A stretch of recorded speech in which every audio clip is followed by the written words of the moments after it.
Hi everyone, welcome back to my channel. So today is module 4 of my Hieroglyphs course.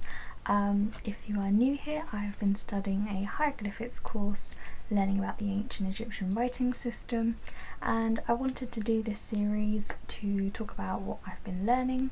I find it really interesting. I've been a real big enthusiast about ancient Egyptology since I was a child, and I wanted to share with you what fascinates me, but also it helps me to remember by going through it again.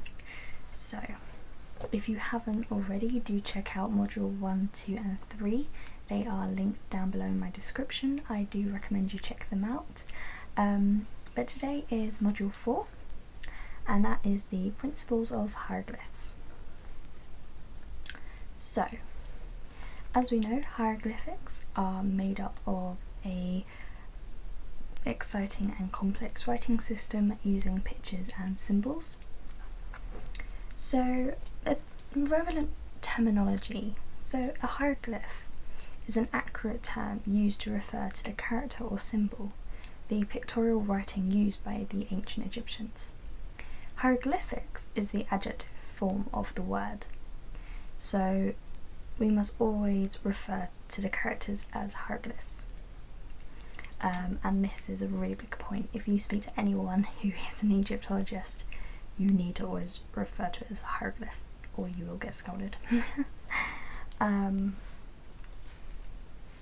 So pictographs are the pictorial symbols used for words or phrases, and this was the basis of Egypt hieroglyphs.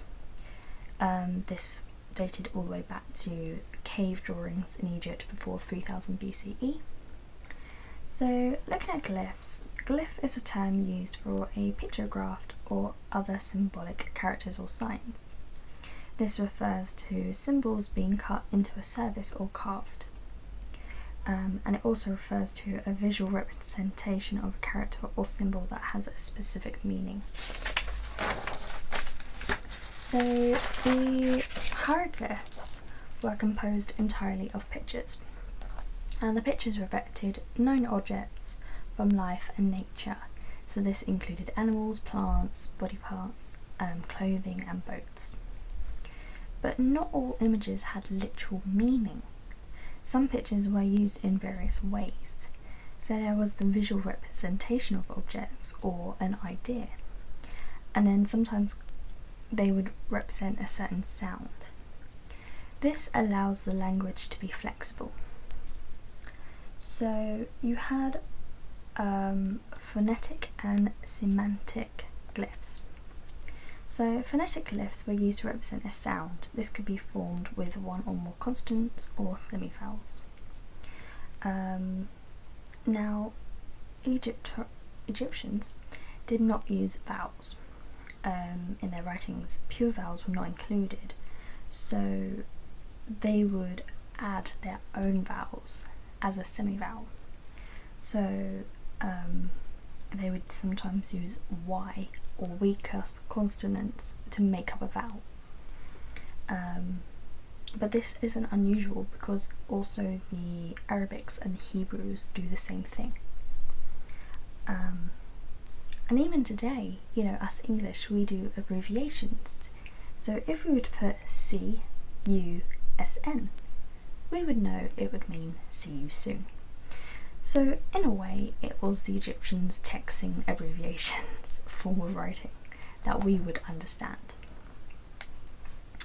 Now obviously the lack of vowels does make it a challenge to understand the exact original meaning, but we can add in our own vowels to try and find what they were trying to get across. Particularly with names of ancient pharaohs. Sometimes Egyptologists would come up with 2 or 3 different variations of a name. For example, the boy king Tutankhamun. There was Tutankhamen, Tutankhamun, Tutankhaten, and TWTANXIMN, which I have no but that is how the Egyptians would spell it. So we've added vowels to make up the names. So the semantic glyphs were not to be spoken, they were used to bring across meaning. For example, a symbol of a man at the end of a spelt out name would specify that this person was a male, and obviously if it was a woman it would be a female. So there are three basic types of hieroglyphs. There's the ideograms, the phonograms and the determinatives. So the ideograms were also known as logograms, and this would define each object or an idea and then find out the meaning. So a example would be if you had a tiny circle in a large circle. This was the symbol for sun, but it could also be used for light or the sun god Re. You could then have two lower legs, which could mean emotion, walking, but it could also refer to travelling. So if it was accompanied by a vertical stroke, a single line, this could indicate that the symbol's status as an ideogram. So if there was a line, it would just mean that the circle is the sun and the legs just mean movement, so walking.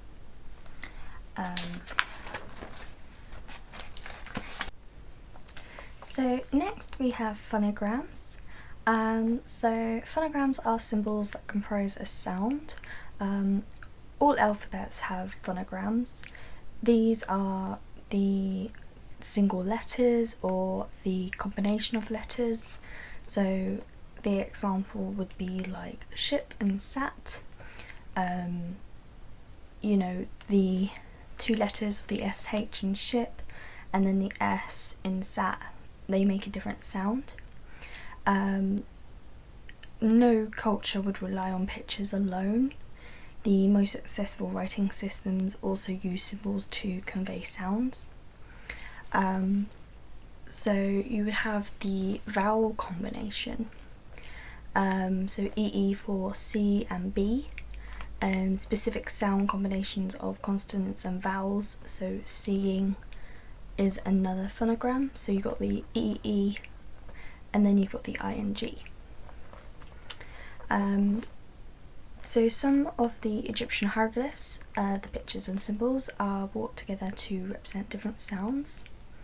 So the letter B was represented by an image of a leg, and then the letter W was represented by the image of a bird.